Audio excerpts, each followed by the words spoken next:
Hello everyone, welcome to T physics. तो इस session में हम डिस्कस करने वाले हैं टीएफआर 2018 का क्वेश्चन में आपको क्या गिवन दिया था।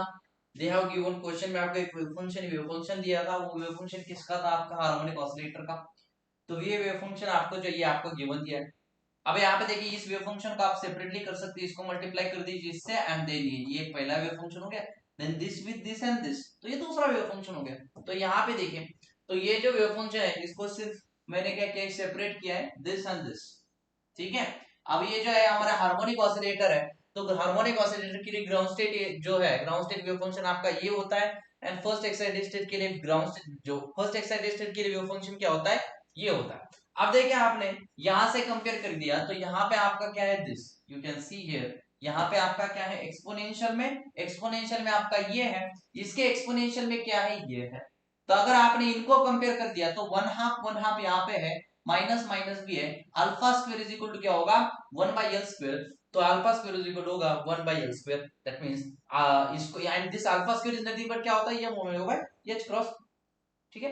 तो ये साई को हम ऐसे भी लिख सकते हैं कि यहाँ पे देखो, ये 1/4 है तो इसको हमको रूट करना है। तो इसका रूट लीजिए, ये होगा l एंड इसको हो गया ये 1/2 exponential as it is. Similarly यहाँ पे ये 1/4 है तो उसको 1/2 करने के लिए इसका स्क्वायर रूट लीजिए, तो under root l and this 1/2 and ये होगा अंडर रूट, ये एज इट इज रहेगा।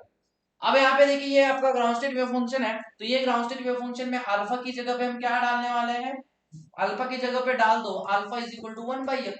तो यहाँ पे 1/l डाल दिया, तो alpha is 1/l under root pi this होगा। अल्फा स्क्वायर की जगह पे ये डाल दो। साई वन मतलब ये है, अल्फा की जगह पे क्या डाल दो, 1/2l under root pi 1/2 and ये एज इट इज रहेगा। एंड दिस ट्वाइस 2 जो है ये एज इट इज रहेगा 2। देन ये x रहेगा एंड अल्फा की वैल्यू डाल दिया 1/l। तो इसको और थोड़ा सा सिंप्लीफाई करते हैं तो ये 1/l under root pi as it is रहेगा। ये 2 को सेपरेटली स्क्वायर रूट में लिखा, एक्सपोनेंशियल ये रहेगा x। 2 को कैसे लिख सकते हैं, √2 ये √2 कैंसिल हो गया। तो आपका साई 1 जो है, इसको सिंप्लीफाई करने के बाद साई 1 जो है आपको साई 1 ये मिलेगा। सो दिस इज साई 1।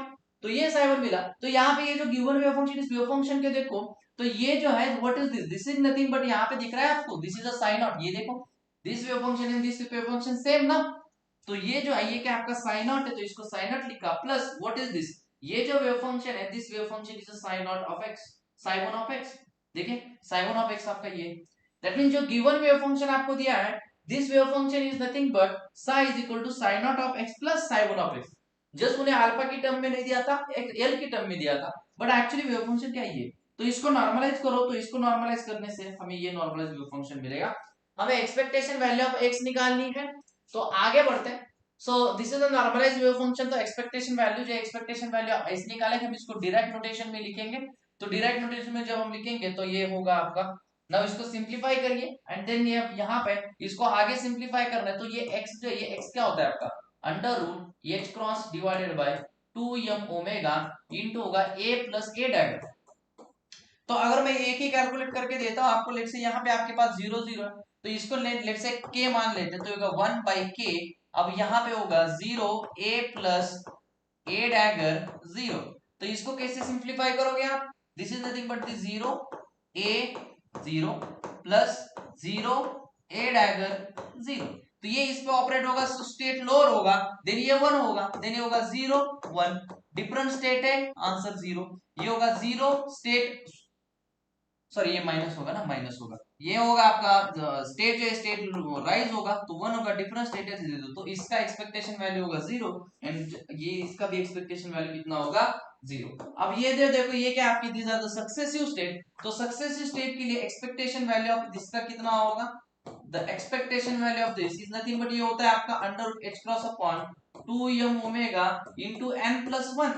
तो यहाँ पे n कितना है आपका 0, तो n प्लस 1 मतलब ये सिर्फ बनेगा 1। तो इसका आंसर जो है, इसका आंसर कितना होगा, दिस इज नथिंग बट, तो ये होगा that is expectation value of x is equal to, ये तो 0 बन गए, तो होगा 1/2 into under root h cross divided by 2m omega and plus ये क्या है, इसका कॉम्प्लेक्स कॉन्जुगेट ही है, तो इसका कॉम्प्लेक्स कॉन्जुगेट लीजिए, तो होगा आपका this h cross upon 2m omega. तो ये सिंपली कितना होगा आपका, under root h cross upon 2m omega. And आपने यहाँ पे ये भी देखा, ये भी हमें पता है कि जो अल्फा स्क्वायर जो है ये आपका है 1 divided by L square which is equal to है वो M omega by H cross. तो इसको हम ऐसे भी लिख सकते हैं कि L square is equal to होगा H cross upon M omega, है ना।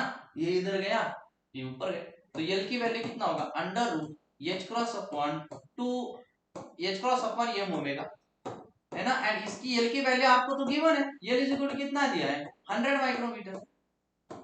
सो यहाँ पे ये एक्सपेक्टेशन वैल्यू ऑफ एफ जो इसको ऐसे लिख सकते हैं ना 1 upon under root 2 into under root H cross upon M omega.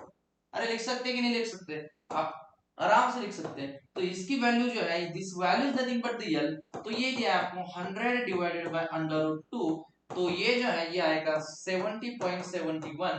सो इसको अप्रोक्सीमेटली हम कितने लिख सकते हैं 71। तो एक्सपेक्टेशन वैल्यू ऑफ x जो है ये आपका कितना होगा 71 होगा। तो ऑप्शन चेक करिए कि कौन सा ऑप्शन आपका सही होगा। सो 71 दैट मींस ऑप्शन ए जो है ये ऑप्शन ए आपका करेक्ट आंसर होगा। ठीक है, सिंपल क्वेश्चन था, I hope you understand this. ठीक है, एंड वन मोर थिंग कि दिस ये जो है batch is already started on the Unacademy plus. ठीक है, सो you use this code, if you use this code DMCP10 then you will get 10% of. तो आपको 10% ऑफ जो है 10% ऑफ मिलेगा। क्यूएम जो है ये हमारा ऑनगोइंग ये चल रहा है एंड क्यूएम के बाद I will start mathematical physics. ठीक है, so thank you so much, I love you, bye bye, take care, happy learning.